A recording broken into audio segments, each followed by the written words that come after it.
आप ये message convey करिए, जिससे वो आएँ और अपनी क्वेरीज पूछते जाएँ। नेक्स्ट क्वेरी, क्योंकि आज बेसिकली जिनकी क्वेरीज आएगी उन्हीं के लिए आंसरेबल रहूँगा।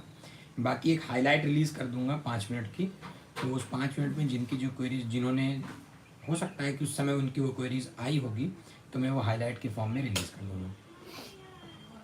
नेक्स्ट क्वेरी, दीपक Shukla ji, BPT third year और फाइनल ईयर का रिजल्ट कब तक आएगा? थर्ड ईयर और फाइनल ईयर बीपीटी के लिए दीपक भाई, यूनिवर्सिटी में बात चल रही है, आप लोग की लगभग कॉपीज़ भी चेक हो गई हैं, इस महीने के लास्ट तक में आ जाएगा।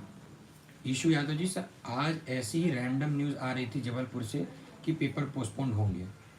ईशु जी, अभी बात चल रही है, जैसे ही पेपर पोस्टपोन अगर कोई न्यूज़ आता है तो मैं आपको बताऊंगा, लेकिन अभी तक जो न्यूज़ अपने पास है वो तो नहीं होने के, मतलब होने के पक्ष में है, नहीं होने की अभी न्यूज़ नहीं आई है। बबलू जी, सर सीबीआई का जांच कब तक चलेगा और एग्ज़ाम कब तक होंगे? सीबीआई की जांच अभी जो नेक्स्ट हेयरिंग है, मैंने चैनल पे वीडियो बनाया, आप देख सकते हैं। अब जो नेक्स्ट हेयरिंग है वो 12 तारीख को है, तो 12 तारीख को आपकी नेक्स्ट हेयरिंग होनी है।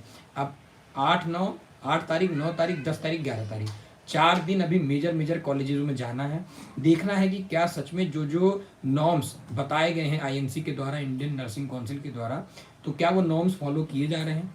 क्योंकि कई ऐसे बच्चे जो घर बैठ करके नर्सिंग कर रहे हैं, और ये बहुत बड़ा विवाद चल रहा है सीबीआई की जांच को लेकर के, क्योंकि 4 कमरों का मकान है और अगर नर्सिंग उसमें चल रही है तो कितना बड़ा विवाद है।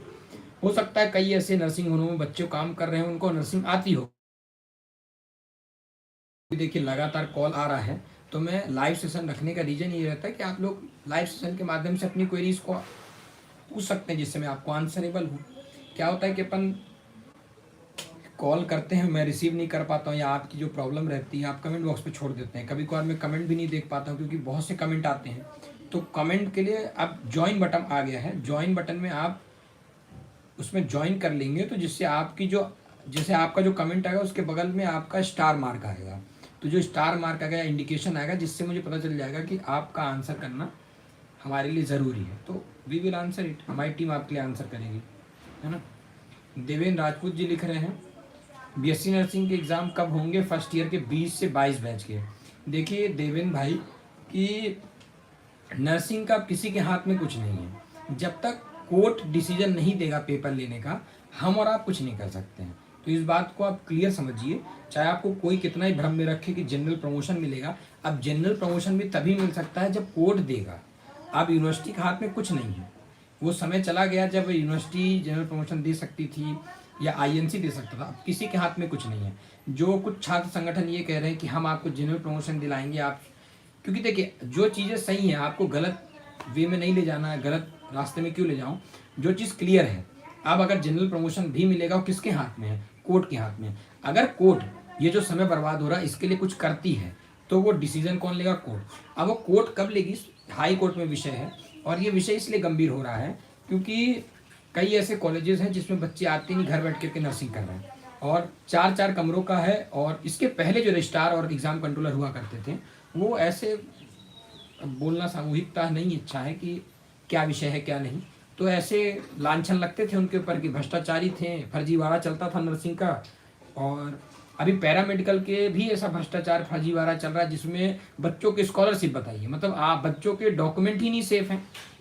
मतलब जैसे मेरा नाम रोहित पांडे है, मेरा डॉक्यूमेंटेशन है, मैं पैरामेडिकल अगर छात्र हूँ, एग्जाम्पल दे रहा हूँ, तो वैसे तो नहीं हूँ, अगर पैरामेडिकल छात्र हूँ और मेरा जो डॉक्यूमेंटेशन, आधार कार्ड और ये सारी चीज़ें कॉलेज वाले कहीं बैंक में रजिस्टर कर दें, मेरे नाम पे खाता खोल दें, और जब काउंसिल से पैसा खा जाए, अभी मालूम चला है कि सिर्फ एक कॉलेज से 1 करोड़ रुपए खाया गया है, 1 करोड़ एक कॉलेज से, अभी न जाने कितने करोड़ खाए गए हैं। तो ये तो स्थिति है, और ये सिर्फ मध्य प्रदेश की बात है। अगर देश भर की बात करेंगे हम और आप, तो मेरे हिसाब से अरबों रुपए होंगे जो ये कॉलेज प्रशासन खा रहे हैं। और ये क्या करते हैं? बच्चों से एडमिशन की पैसे भी खाते हैं लाखों रुपए में, फिर उसके बाद उनके स्कॉलरशिप खा जाते हैं करोड़ों की, और फिर मन मर्जी यूनिवर्सिटी को पैसे देते हैं, मन मर्जी टीचर रखते हैं। कभी ऐसी समस्या आ रही है कि एक टीचर 4 कॉलेजों में पढ़ा रहा है। अरे भैया, एक प्रोफेसर 4 कॉलेज में कैसे पढ़ा सकता है? इसका मतलब वो प्रोफेसर है ही नहीं, या वो जाता ही नहीं, या एक जगह जाता है तो 4 जगह मनमर्जी काम चल रहा है। ऐसे बड़े बड़े लोग हैं जो करते क्या है कि पैसे ज़्यादा हैं तो वो 4 जगह पे अपना कॉलेज खोले हुए हैं और एक ही टीचरों से उसका काम कर रहे हैं, तो ये भी गलत है।